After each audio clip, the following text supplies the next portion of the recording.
Hi friends, कशा आहात तुम्ही? मस्त मजेत ना? मी आशा करते तुम्ही माहीतच असाल. फ्रेंड्स, प्रत्येक माणसाच्या मनात काही ना काही इच्छा असतात. त्या छोट्या असू शकतात किंवा मोठ्याही असू शकतात. या इच्छांची पूर्तता करणं आयुष्याच्या समाधानासाठी खूप महत्त्वाचं आहे. मात्र त्या इच्छांपर्यंत पोहोचण्यासाठी इच्छाशक्ती, चिकाटी आणि स्वतःला सतत प्रेरित ठेवणं गरजेचं असतं. आजच्या या व्हिडिओमध्ये मी तुम्हाला सांगणार आहे की स्वतःच्या इच्छा पूर्ण करण्यासाठी स्वतःला कसं प्रेरित करावं, प्रेरणा कशी मिळवावी आणि ती कशी टिकवून ठेवावी. यामध्ये वैयक्तिक अनुभव, मानसिकतेचे बदल, दिनचर्येचे महत्त्व तसेच प्रेरणादायी तत्वांची चर्चा केली जाईल. पण त्या अगोदर जर तुम्ही माझ्या चॅनेलला अजून सबस्क्राईब केलं नसेल तर प्लीज माझ्या चॅनेलला सबस्क्राईब करा आणि माझ्या व्हिडिओला लाईक करा. तर चला फ्रेंड्स, व्हिडिओला सुरुवात करूया. पहिला आहे इच्छा स्पष्ट करा आणि लिहून ठेवा. तुमच्या मनात असलेल्या इच्छा नेमकी काय आहेत हे तुम्हाला माहित आहे का? बहुतेकदा लोकांना एकंदर अपेक्षा असतात, पण त्या नेमक्या काय आहेत, त्या किती शक्य आहेत, त्यासाठी काय करावं लागेल हे स्पष्ट नसतं. त्यामुळे प्रथम तुमच्या सर्व इच्छांची यादी करा. लिहिल्याने मनातील विचार अधिक स्पष्ट होतात आणि त्यांचं आकलन करणं सोपं जातं. उदाहरणार्थ, 6 महिन्यात 10 किलो वजन कमी करायचं आहे किंवा पुढील वर्षात नवीन बिझनेस सुरू करायचा आहे. दर महिन्याला एक नवीन पुस्तक वाचायचं आहे. या गोष्टी लिहून ठेवल्यावर त्या केवळ स्वप्न राहत नाही तर उद्दिष्ट बनतात. दुसरं आहे प्रेरणेचे मूळ समजून घ्या. प्रेरणा 2 प्रकारची असते, बाह्य प्रेरणा आणि आंतरिक प्रेरणा. बाह्य प्रेरणा म्हणजे इतर लोकांचं कौतुक, पुरस्कार, पैसा इत्यादी. आणि आंतरिक प्रेरणा म्हणजे आत्मसंतोष, स्वतःवरचा अभिमान आणि आत्मविकास. खरी टिकणारी प्रेरणा ही आंतरिक प्रेरणा असते. जर एखादी गोष्ट स्वतःसाठी करत असाल तर ती जास्त काळ टिकेल. त्यामुळे स्वतःला विचारून पहा की मी हे का करत आहे. तुमचं उत्तर जितकं खोल तितकी प्रेरणा टिकवणं सोपं होईल. तिसरा आहे रुटीनचा पाया घालणे. प्रेरणा ही तात्पुरती असते, पण शिस्त आणि सवय हीच खरी ताकद असते. दररोज एकाच वेळी उठणं, ठराविक वेळेस वाचन, व्यायाम, काम हे सर्व ठरवून केल्यास मनात शिस्त लागते आणि हळूहळू सवय बनते. सवयीमुळे प्रेरणा लागतेच असं नाही, आपोआप कृती घडते. यासाठी एक ठराविक दिनक्रम तयार करा. दिवसाची सुरुवात सकारात्मक विचारांनी करा. झोपेची वेळ आणि गुणवत्ता ठरवा. चौथा आहे आत्मनिरीक्षण करा.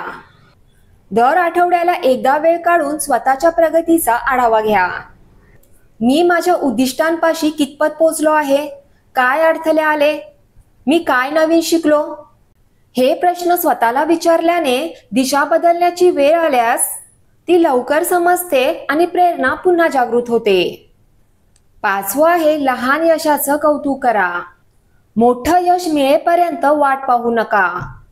दररोजच्या लहान लहान गोष्टींसाठी स्वतःला शाबासकी द्या. एखादं काम वेळेवर पूर्ण केलं तर स्वतःचं कौतुक करा. एखादी वाईट सवय टाळली तर छोटंसं सेलिब्रेशन करा. अशा सकारात्मक सवयींनी प्रेरणा वृद्धिंगत होते. सहावं आहे अडचणी येणारच, पण हार मानू नका. यशाचा मार्ग सरळ नसतो. कधी थांबावं लागतं तर कधी परत वळावं लागतं. पण या सगळ्या अडचणींमध्ये काही ना काहीतरी शिकण्यासारखं असतंच. त्या अडचणींचा राग ठेवण्यापेक्षा त्यांचा अनुभव म्हणून उपयोग करा. मी तुम्हाला अडचणींवर काही सोपे उपाय सांगते. सकारात्मक मित्रमैत्रिणींचा सल्ला घ्या. योग, ध्यान यामध्ये मन शांती साधा. गरज असल्यास व्यावसायिक समुपदेशकाकडून मदत घ्या. सातवं आहे प्रेरणादायक गोष्टींचा साठा ठेवा. तुमच्या मोबाईलमध्ये प्रेरणादायक व्हिडिओ सेव्ह करा. एखादं तुमचं आदर्श व्यक्तिमत्व डोळ्यासमोर ठेवा. दिवसभरातील काही मिनिटं प्रेरणादायक वाचनासाठी राखीव ठेवा. आठवं आहे दृष्टिकोन ठरवतो भविष्य. तुमचा दृष्टिकोनच प्रेरणेला चालना देतो. एखादी गोष्ट अशक्य वाटली तर खरंच ती शक्य वाटत नाही. हे आव्हानात्मक आहे, पण मी प्रयत्न करणार असा विचार केल्यास शरीर आणि मन दोघंही तयारीला लागतात. 9 आहे मनगटात ऊर्जा, व्यायाम, आहार आणि झोप. शरीर तंदुरुस्त असेल तरच मन उत्साही राहतं. नियमित व्यायाम, योग्य आहार आणि शांत झोप यामुळे ऊर्जा वाढते आणि मनोबल टिकून राहतं. यासाठी दररोज 30 मिनिटं तरी व्यायाम करा. फळभाज्या यांचं आहारामध्ये प्रमाण वाढवा. दररोज कमीत कमी 7 ते 8 तास झोप घ्या. शेवटचं आहे, स्वतःवर विश्वास ठेवा. कोणीही सुरुवातीपासून महान नसतो. प्रत्येक मोठी गोष्ट एका छोट्या निर्णयाने सुरू होते. मी प्रयत्न करतो. तुमच्यावर, तुमच्या क्षमतेवर विश्वास ठेवा. चुका होतील, वेळ लागेल, पण तुम्ही जर चिकाटी ठेवली तर तुमची प्रत्येक इच्छा पूर्ण होईल. फ्रेंड्स, स्वतःच्या इच्छा पूर्ण करण्यासाठी प्रोत्साहन आवश्यक आहे आणि ते प्रोत्साहन बाहेर कुठे नसून आपल्या आत आहे. योग्य दृष्टिकोन, ठोस योजना, शिस्तबद्ध जीवनशैली आणि सतत आत्मपरीक्षण यांमुळे आपण स्वतःला यशाच्या दिशेने नेऊ शकतो. जगात कोणीही अयशस्वी होत नाही जोपर्यंत तो स्वतः प्रयत्न करणं थांबवत नाही. तुमच्या जीवनातील प्रत्येक इच्छेला यशामध्ये रूपांतरित करण्यासाठी आजपासूनच कृतीला सुरुवात करा. कारण प्रेरणा शोधायची नसते, ती निर्माण करायची असते. फ्रेंड्स, मी आशा करते की आजच्या व्हिडिओमध्ये जी माहिती मी तुम्हाला दिलेली आहे ती तुम्हाला खूप आवडली असेल. आणि जर मी दिलेली माहिती तुम्हाला खूप आवडली असेल तर प्लीज मला कमेंट बॉक्समध्ये कमेंट करून नक्की सांगा.